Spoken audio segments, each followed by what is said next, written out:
Hello friends, स्वागत है आप सभी का हमारे यूट्यूब चैनल पर। मैं पूजा मौर्य लेकर उपस्थित हुई हूँ बीपीएससी टीआरई 4 और बिहार डीएलएड के लिए जीके के कुछ महत्वपूर्ण प्रश्न जो 40-42 प्रश्न हैं। आइए देखते हैं उन प्रश्नों को।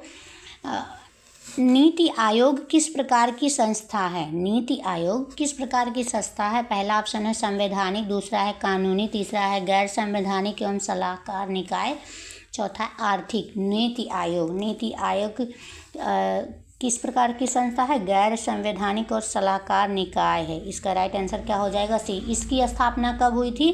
तो 1 जनवरी 2015 को इसकी स्थापना हुई थी। और कब हुई थी? जो ये पंचवर्षीय योजना था उसको समाप्त करके नीति आयोग का गठन किया गया था।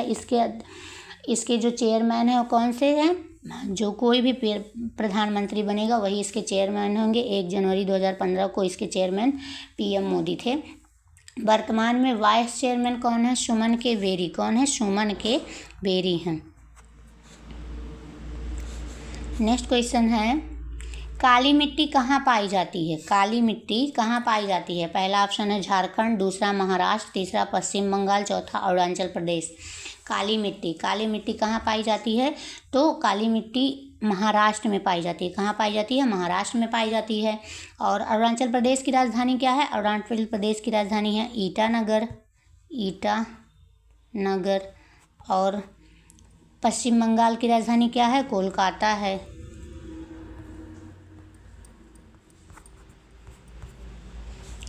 नेक्स्ट क्वेश्चन देखते हैं, बोकारो स्टील प्लांट किस पंचवर्षीय योजना में बना है? Bokaro steel plant. पहला ऑप्शन है दूसरा ऑप्शन है तीसरा ऑप्शन है चौथा ऑप्शन है पांचवी। बोकारो स्टील प्लांट कब बना था? तो ये बोकारो जो स्टील प्लांट है पहले के बिहार में बना था, लेकिन आज के झारखंड में स्थित है, क्योंकि झारखंड 2000 में अलग हुआ था बिहार से। कुछ ज़िला काटकर झारखंड बनाया गया था। और इसका जो किस पंचवर्षीय योजना के तहत बना था? तीसरी पंचवर्षीय योजना के तहत बना था। इसका राइट आंसर हो जाएगा बी, तीसरी पंचवर्षीय। इसमें दूसरी में 3 स्टील प्लांट बने थे। दूसरी पंचवर्षीय योजना में जो 1956 से लेके 1961 तक चला, इसमें 3 steel plant Durgapur steel plant, Bhilai steel plant, Rourkela steel plant, ये 3 स्टील प्लांट बने थे। नेक्स्ट क्वेश्चन देखते हैं, अधिकांश लौह इस्पात केंद्र भारत के किस क्षेत्र में स्थापित हुए? अधिकांश जो लौह इस्पात केंद्र है भारत के किस क्षेत्र में स्थापित हुए? पहला ऑप्शन है दक्कन का पठार, दूसरा ऑप्शन है पश्चिमी तट, तीसरा ऑप्शन है हिमालय क्षेत्र, चौथा है इनमें से कोई नहीं। तो इसका राइट आंसर क्या हो जाएगा? अधिकांश लौह इस्पात क्षेत्र।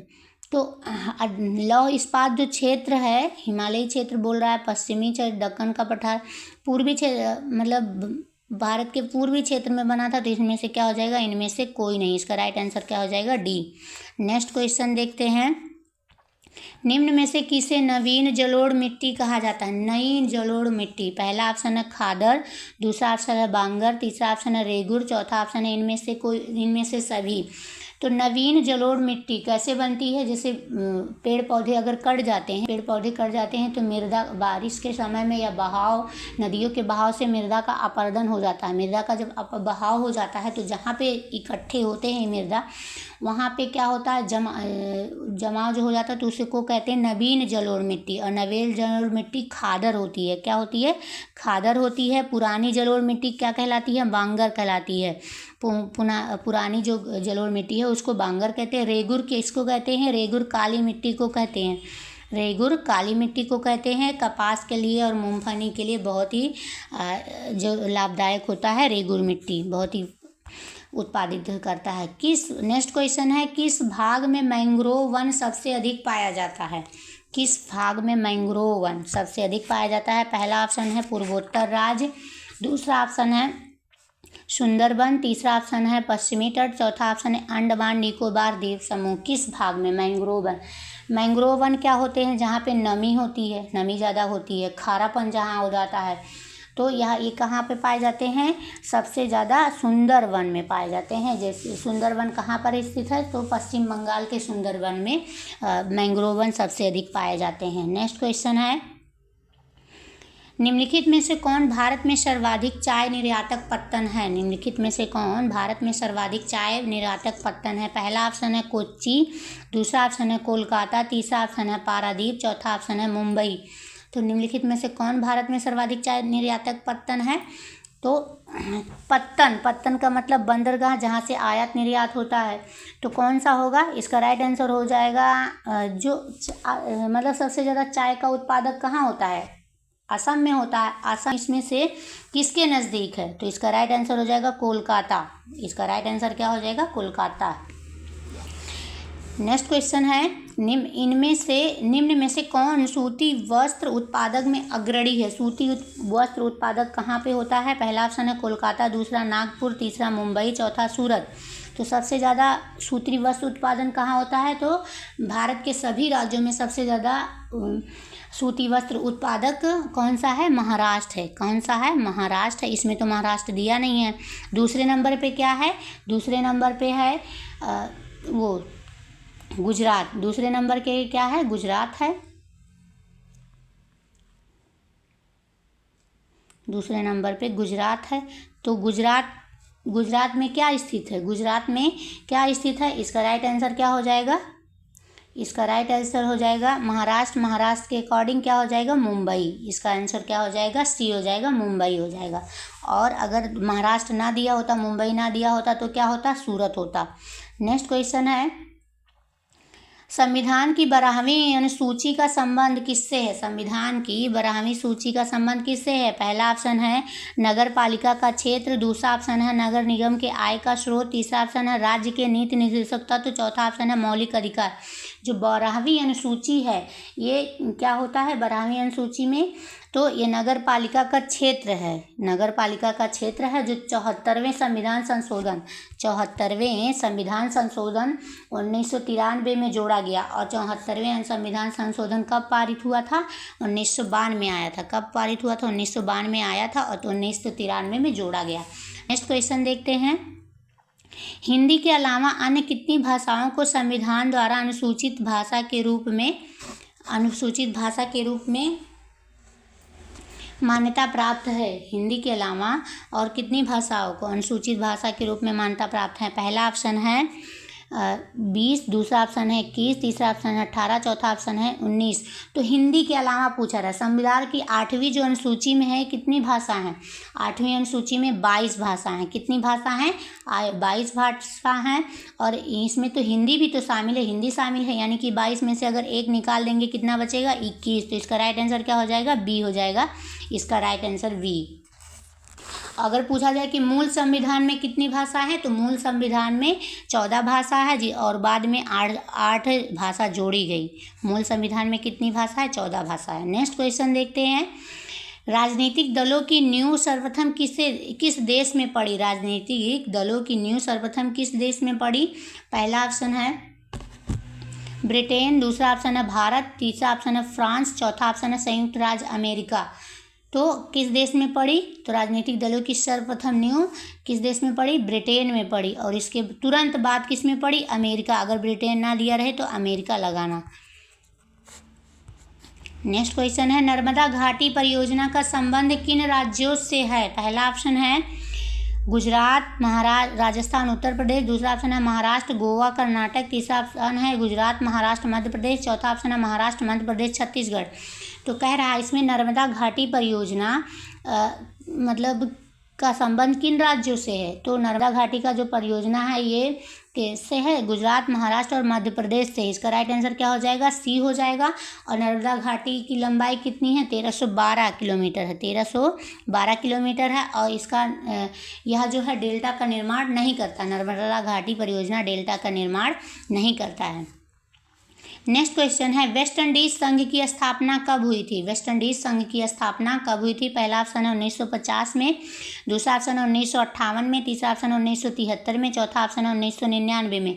तो वेस्ट इंडीज की स्थापना कब हुई थी? तो वेस्ट इंडीज की स्थापना जो है भारतीय कब हुई थी? 1958 ईस्वी में। इसका राइट आंसर क्या हो जाएगा? 1958 ईस्वी में हुई थी। और भारतीय संविधान कब लागू हुआ था? भारतीय संविधान 1950 को लागू हुआ था। और उसके बाद 1999 में क्या हुआ था? कारगिल का युद्ध हुआ था और ऑपरेशन विजय चलाया गया, उसी के दौरान ऑपरेशन विजय चलाया गया था। नेक्स्ट क्वेश्चन देखते हैं, स्थानीय स्वशासन को संविधान के किस अनुच्छेद में स्थान दिया गया है? स्थानीय स्वशासन को पहला ऑप्शन है अनुच्छेद 31, दूसरा ऑप्शन है अनुच्छेद 50, तीसरा ऑप्शन है अनुच्छेद 40, चौथा ऑप्शन है अनुच्छेद 44। स्थानीय स्वशासन को संविधान के किस अनुच्छेद में स्थान दिया गया? तो इसका राइट आंसर क्या हो जाएगा? इसका राइट आंसर हो जाएगा सी, अनुच्छेद 40। स्थानीय स्वशासन यानी कि लोकल गवर्नमेंट क्या है? लोकल गवर्नमेंट में क्या आता है? ग्राम पंचायत आता है और पंचायत समिति आएगी, जिला परिषद आएगा। तो ग्राम पंचायत जो है किस अनुच्छेद में है? ग्राम पंचायत किस अनुच्छेद में? अनुच्छेद 40 में है, इसलिए इसका राइट आंसर क्या हो जाएगा? सी हो जाएगा। नेक्स्ट क्वेश्चन देखते हैं, निम्नलिखित में से किसे लोकतंत्र का प्राण कहा गया? निम्न में से किसे लोकतंत्र का प्राण कहा गया? पहला ऑप्शन है स्थानीय स्वशासन, दूसरा ऑप्शन है राजनीतिक दल, तीसरा ऑप्शन है मौलिक अधिकार, चौथा ऑप्शन है नीति निर्देशक तत्व। तो लोकतंत्र का प्राण किसे कहा गया? तो लोकतंत्र का प्राण कहा गया लोकतंत्र का प्राण तो राजनीतिक दल को, संविधान को और मतदाता को लोकतंत्र का प्राण कहा जाता है। कितने? 3 को, राजनीतिक दल, संविधान, क्योंकि इसके बिना तो कानून चलेगा नहीं, मतदाता। तो इसमें से क्या है? तो ये इसमें है राजनीतिक दल, इसलिए इसका राइट आंसर क्या हो जाएगा? बी हो जाएगा। नेक्स्ट क्वेश्चन देखते हैं, निम्न में से कहाँ एकात्मक शासन व्यवस्था है? एकात्मक शासन व्यवस्था कहाँ पे है? पहला ऑप्शन है भारत में, दूसरा ऑप्शन है इंग्लैंड में, तीसरा ऑप्शन है संयुक्त राज्य अमेरिका में, चौथा ऑप्शन है ऑस्ट्रेलिया में। तो एकात्मक शासन व्यवस्था कहाँ पर है? तो एकात्मक शासन व्यवस्था इंग्लैंड में है। कब है? कहाँ पर है? इंग्लैंड में है। और उसके बाद क्या होता है, जब भारत में कब होगा? तो भारत में जब आपातकालीन लगेगा तो हमारी जो व्यवस्था है वो क्या हो जाएगी? एकात्मक शासन हो जाएगी। अभी क्या है? संघात्मक शासन व्यवस्था है। नेक्स्ट क्वेश्चन है, गरीबी रेखा निर्धारण का कैलोरी मापदंड किसने दिया? गरीबी रेखा का जो निर्धारण है वो कैलोरी से, भोजन से रिलेटेड है, वो किसने दिया? पहला ऑप्शन है तेंदुलकर समिति, दूसरा ऑप्शन है योजना आयोग, तीसरा ऑप्शन है राष्ट्रीय विकास परिषद, चौथा ऑप्शन नीति आयोग। तो जो गरीबी रेखा था ये क्या होगा? कैलोरी मापदंड था, ये योजना आयोग ने दिया। किसने दिया था? योजना आयोग ने दिया था। और योजना आयोग के तहत क्या हुआ था, अगर गांव में है तो गांव में अगर 2400 किलो कैलोरी भोजन का खर्च कर लेते हैं, मतलब खा लेते हैं, तो गरीबी रेखा से आएंगे। और शहर में है 21 किलो कैलोरी से, 2100 कैलोरी से। और उसके बाद क्या है, तेंदुलकर जो समिति है, तेंदुलकर समिति ने यह बनाया कि ये कब बना था? 2004 में बना था। कब बना था? 2004 में बना था। और रिपोर्ट 2009 में दी गई थी। रिपोर्ट 2000 कब में दी गई थी? 9 में दी गई थी। इसके अनुसार इसमें कहा गया है कि यदि गांव के लोग 27.20 पैसा कमा लेते हैं और खर्च कर लेते हैं तो गरीब नहीं है। और शहर के लोग कितना? 33 पैसा खर्च कर लेते हैं तो गरीब नहीं है। नेक्स्ट क्वेश्चन है, भूमि का परिश्रमिक क्या है? भूमि का परिश्रमिक क्या कहलाता है? पहला ऑप्शन है ब्याज, दूसरा ऑप्शन है मजदूरी, तीसरा ऑप्शन है लाभ, चौथा ऑप्शन है लगान। भूमि का जो परिश्रमिक है वो क्या कहलाता है? तो इसका राइट आंसर हो जाएगा डी, लगान कहलाता है। भूमि का परिश्रमिक, परिश्रमिक का मतलब क्या होता है? कर देना क्या कहेंगे उसको? किराया देना, परिश्रमिक। तो क्या ब्याज है? किराया नहीं। मजदूरी है? नहीं। लाभ है? नहीं। लगान है। लगान एक भाषा में क्या कहते हैं? कर। अब कर किसको दिया जाता है? अब सरकार को दिया जाता है, इसके लिए इसका राइट आंसर क्या हो जाएगा? डी हो जाएगा। नेक्स्ट क्वेश्चन है, भारत का सर्वाधिक प्रति व्यक्ति आय वाला राज्य कौन सा है? सर्वाधिक प्रति व्यक्ति आय वाला, पहला ऑप्शन है गोवा, दूसरा ऑप्शन है पंजाब, तीसरा तेलंगाना, चौथा कर्नाटक। इसमें से प्रति व्यक्ति आय वाला, कमाने वाला तो इसका राइट आंसर क्या हो जाएगा? गोवा हो जाएगा। कौन हो जाएगा? गोवा हो जाएगा। और सर्वाधिक प्रति व्यक्ति आय वाला अगर इनमें से पूरा भारत में पूछा जाए तो सिक्किम है। कौन सा है? सिक्किम है। लेकिन सेकंड नंबर पे क्या है? गोवा है। लेकिन सेकंड नंबर पे क्या है? गोवा है। तो इसलिए इसका राइट आंसर क्या हो जाएगा? गोवा हो जाएगा। नेक्स्ट क्वेश्चन देखते हैं। देश की सीमा के अंदर एक वर्ष में उत्पादित सभी अंतिम वस्तुओं एवं सेवाओं का मौद्रिक मूल्य क्या कहलाता है? पहला ऑप्शन है सकल राष्ट्रीय उत्पाद, दूसरा ऑप्शन है सकल घरेलू उत्पाद, तीसरा शुद्ध घरेलू उत्पाद, चौथा शुद्ध राष्ट्रीय उत्पाद। तो क्या कहलाता है? देश की सीमा के ही अंदर एक वर्ष में उत्पादित सभी अंतिम वस्तुएं तथा सेवाओं का मौद्रिक मूल्य क्या कहलाता है? तो क्या कहलाएगा? सकल घरेलू उत्पाद, जीडीपी कहलाएगा। सकल घरेलू उत्पाद, जीडीपी कहलाएगा। इसका राइट आंसर क्या हो जाएगा? बी, जीडीपी कहलाएगा। नेक्स्ट क्वेश्चन है, प्रोफेसर पीसी महालनोबिस की अध्यक्षता में किसका गठन किया गया? पहला ऑप्शन है केंद्रीय सांख्यिकी संगठन, दूसरा ऑप्शन है मानव विकास सूचकांक, तीसरा ऑप्शन है राष्ट्रीय आय समिति, चौथा ऑप्शन है योजना आयोग। प्रोफेसर पीसी महालनोबिस की अध्यक्षता में किसका गठन किया गया?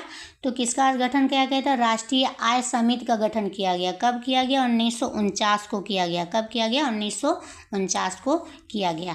नेक्स्ट क्वेश्चन देखते हैं। निम्न में से किसे देश की मुद्रा रुपया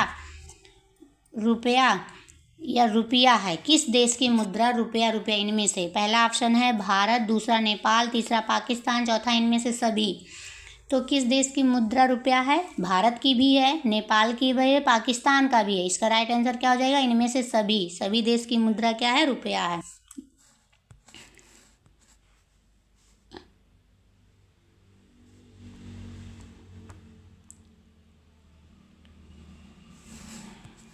बचत क्या है? बचत क्या है? उपभोग तथा बचत का अंतर, आय तथा उपभोग का अंतर, उपभोग तथा उत्पादन का अंतर, इनमें से कोई नहीं। बचत क्या है? बचत क्या होगा? जितना हम कमाते हैं और उसके बाद जितना खर्च करते हैं उसके बीच का जो अंतर होता है तो बचत कहलाएगा ना। तो यहाँ पे क्या हो जाएगा? बी, आय तथा उपभोग का अंतर बचत कहलाता है। नेक्स्ट क्वेश्चन देखते हैं। निम्न में से क्या साख पत्र नहीं है? इनमें से साख पत्र छांटना है। चेक, बैकड्राफ्ट, कागजी मुद्रा, प्रतिज्ञा पत्र। तो इसका साख पत्र क्या नहीं है? जो साख पत्र नहीं है, कागजी जो मुद्रा है ये साख पत्र नहीं है। चेक भी है, बैकड्राफ्ट भी है, प्रतिज्ञा पत्र भी, ये सभी क्या है? साख पत्र हैं। लेकिन कागजी मुद्रा ये साख पत्र नहीं है। नेक्स्ट क्वेश्चन देखते हैं। बिहार का कौन सा भाग सर्वाधिक बाढ़ प्रवण है? पहला ऑप्शन है पूर्वी, दूसरा ऑप्शन है उत्तरी, तीसरा दक्षिणी, चौथा पश्चिमी। बिहार का कौन सा भाग सर्वाधिक बाढ़ से ग्रसित हुआ है, प्रभावित हुआ है? तो कौन सा है? तो इसका राइट आंसर क्या हो जाएगा? उत्तरी जो भाग है वो सर्वाधिक, क्योंकि कोसी जो नदी है वो जब आता है बिहार में बाढ़ लेके ये आता है। नेक्स्ट क्वेश्चन देखते हैं। गुजरात में भयंकर भूकंप कब आया था? गुजरात में भयंकर भूकंप कब आया था? पहला ऑप्शन 1958, दूसरा ऑप्शन 2001, तीसरा ऑप्शन है 2002 और चौथा ऑप्शन है 2005 में। तो गुजरात में भयंकर बाढ़ कब आया था? तो 2001 में आया था। कब आया था? 2001 में आया था। 1998 में क्या हुआ था? किसान क्रेडिट कार्ड योजना बनी थी। किसान क्रेडिट कार्ड योजना, किसान क्रेडिट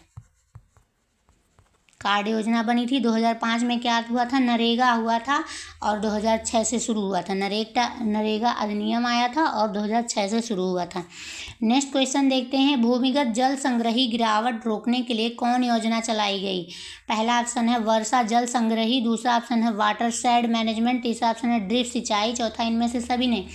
तो भूमिगत जल संग्रही गिरावट रोकने के लिए तो यह योजना क्या हुआ था? यह योजना अटल भूजल योजना था। अटल भूजल योजना था। और इसके अंदर कौन कौन सी आएगी? वर्षा जल संग्रही भी आएगा, कि वाटर शेड मैनेजमेंट आएगा, ड्रिप सिंचाई आ जाएगा। इसलिए इसका राइट आंसर क्या हो जाएगा? डी होगा, डी। नेक्स्ट क्वेश्चन देखते हैं, इनमें से कौन दक्षिण बिहार की नदी नहीं है? दक्षिण बिहार की नदी, पहला ऑप्शन है गंडक, दूसरा सोन, तीसरा कोसी, चौथा कमला। दक्षिण बिहार की नदी कौन सी नहीं है? सोन जो नदी है ये दक्षिण बिहार की नदी नहीं है, सॉरी दक्षिण बिहार की नदी है सोन नदी। इसका राइट आंसर क्या हो जाएगा? सोन। अमरकंटक की पहाड़ी अमरकंटक की क्या होती है? पहाड़ी से निकलती है। और बंगाल का शोक किसे कहा जाता है? बंगाल का शोक दामोदर नदी को कहा जाता है। और चीन का जो शोक है ये आप लोग खुद कमेंट करके बताइएगा। नेक्स्ट क्वेश्चन देखते हैं, रिक्टर पैमाने की प्रत्येक इकाई के बाद भूकंप की गहनता में किसकी वृद्धि होती है? भूकंप की गहनता में किसकी वृद्धि होती है? पहला ऑप्शन है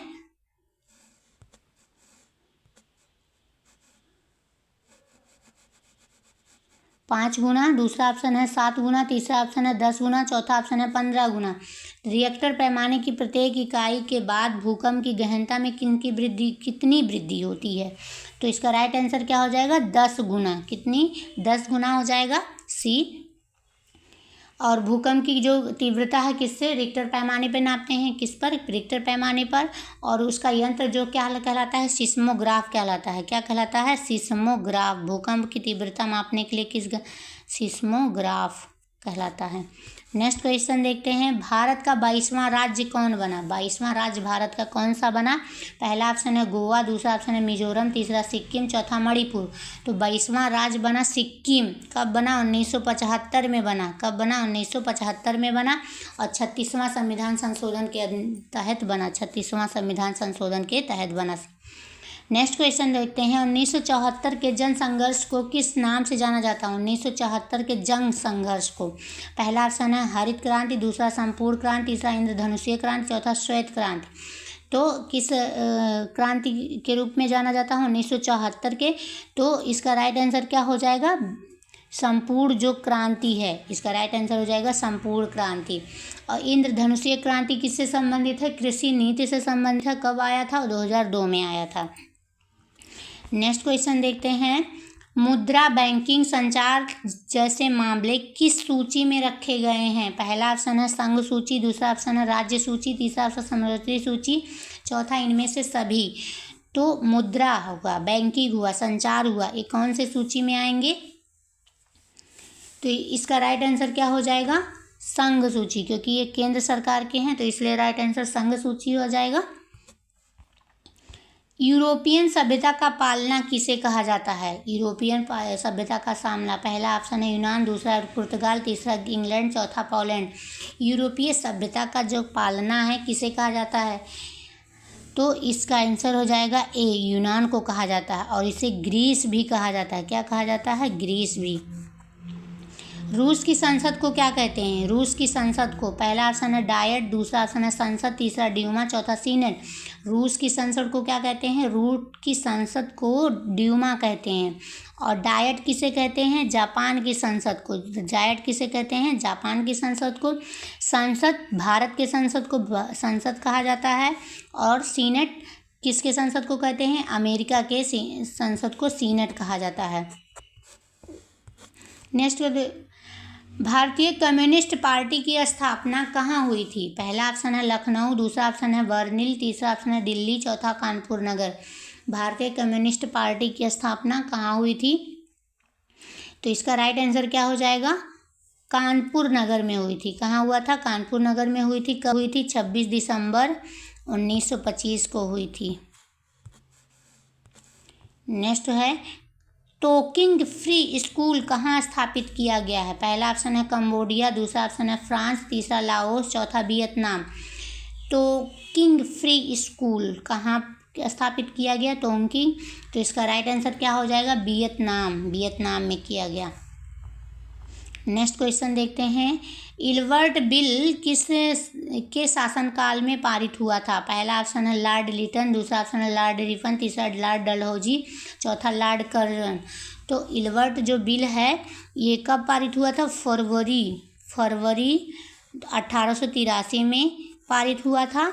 और इसमें क्या हुआ था क्या भारतीय जज को क्या अधिकार दिया गया था? भारतीय जज को यह अधिकार दिया गया था कि यूरोपियों का जो मुकदमा है वो सुन सकते हैं। और इसका राइट आंसर हो जाएगा लॉर्ड रिपन। लॉर्ड रिपन के शासनकाल में इलवर्ड बिल पारित हुआ था। नेक्स्ट क्वेश्चन देखते हैं, असहयोग आंदोलन का प्रस्ताव किस कांग्रेस अधिवेशन में स्वीकार किया गया था? पहला ऑप्शन है नागपुर, दूसरा लाहौर, तीसरा लखनऊ, चौथा कराची। असहयोग आंदोलन का प्रस्ताव किस कांग्रेस अधिवेशन में स्वीकार किया गया था? तो 1 अगस्त 1920 को स्वीकार किया गया था। और इसी दिन क्या हुआ था? बाल गंगाधर तिलक की मृत्यु हुई थी। इसी दिन क्या हुआ था? बाल गंगाधर तिलक की मृत्यु हुई थी। और ये कब हुआ था? कहाँ पे हुआ था? नागपुर अधिवेशन 1920 के तहत हुआ था, स्वीकार किया गया था नागपुर अधिवेशन से। इसलिए राइट आंसर क्या हो जाएगा? ए हो जाएगा। नेक्स्ट क्वेश्चन है, मुद्रण का प्रारंभ किस देश में हुआ था? पहला भारत, दूसरा इंग्लैंड, तीसरा चीन, चौथा जर्मनी। तो मुद्रण का जब प्रारंभ है ये चीन में हुआ था, चीन में हुआ था। नेक्स्ट क्वेश्चन देखते हैं 40 नंबर का, इंडिपेंडेंस का प्रकाशन किसने किया था? पहला ऑप्शन है एनी बेसेंट, दूसरा ऑप्शन है मोतीलाल नेहरू, तीसरा ऑप्शन है गांधी जी, चौथा मार्टिन लूथर। इंडिपेंडेंस का प्रकाशन हुआ था, इसका राइट क्या हो जाएगा? मोतीलाल नेहरू ने प्रकाशन किया था। और कहाँ पे? प्रयागराज 1999 प्रकाशन हुआ था। नेक्स्ट क्वेश्चन देखते हैं 41 नंबर का, निम्न में से किसकी नियुक्ति राज्य सरकार करती है? पहला ऑप्शन है महापौर का, दूसरा मुखिया का, तीसरा नायुक्त का, चौथा इनमें से सभी। तो किसकी नियुक्ति राज्य सरकार किसकी नियुक्ति करती है? तो नगर जो आयुक्त है इसकी नियुक्ति राज्य सरकार करती है। नेक्स्ट क्वेश्चन देखते हैं, गठबंधन की सरकार बनाने की संभावना निम्न में से किस व्यवस्था में होती है? पहला ऑप्शन है एक दलीय व्यवस्था, दूसरा ऑप्शन है द्विदलीय व्यवस्था, तीसरा बहुदलीय व्यवस्था, चौथा इनमें से कोई नहीं। तो गठबंधन सरकार बनाने की संभावना किस व्यवस्था में होती है? तो बहुदलीय व्यवस्था में होती है। इसके राइट आंसर हो जाएगा सी। लास्ट क्वेश्चन है, निम्न में से क्या क्षेत्रवाद की भावना एक कुपरिणाम है? पहला ऑप्शन है अपने क्षेत्र से लगाव, दूसरा ऑप्शन है अलगाव, और तीसरा ऑप्शन है राष्ट्रहित, चौथा राष्ट्रीय एकता। तो ये होमवर्क के लिए है, इसका आंसर आप लोग कमेंट में ज़रूर करिएगा। और इसी तरह वीडियो पाने के लिए हमारे चैनल को लाइक करिए, सब्सक्राइब करिए, ज़्यादा से ज़्यादा शेयर करिए। धन्यवाद।